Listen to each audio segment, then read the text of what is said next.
से हुआ तो मैंने उसके बारे में बताया और सब हाल चाल पूछा सब। और मेरे नजरों के सब सामने हुआ था।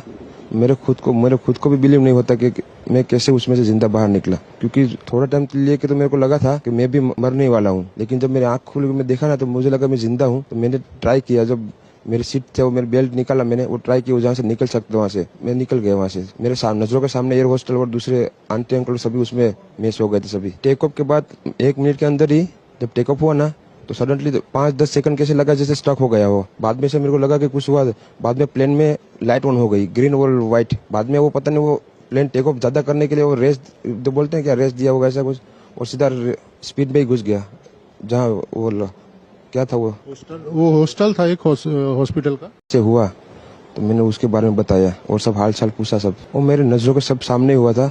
मेरे खुद को भी बिलीव नहीं होता कि मैं कैसे उसमें से जिंदा बाहर निकला, क्योंकि थोड़ा टाइम लिए के तो मेरे को लगा था कि मैं भी मरने वाला हूँ। लेकिन जब मेरी आंख खुल के मैं देखा ना तो मुझे लगा मैं जिंदा हूँ। तो मैंने ट्राई किया, जब मेरी सीट थे वो मेरी बेल्ट निकाला, मैंने वो ट्राई किया जहाँ से निकल सकते वहाँ से मैं निकल गया वहाँ से। मेरे नजरों के सामने एयर होस्टल और दूसरे आंटी अंकल सभी उसमें मिस हो गए थे सभी। टेक ऑफ के बाद 1 मिनट के अंदर ही जब टेक ऑफ हुआ ना तो सडनली 5-10 सेकंड कैसे लगा जैसे स्टक हो गया हो। बाद में से मेरे को लगा कि कुछ हुआ।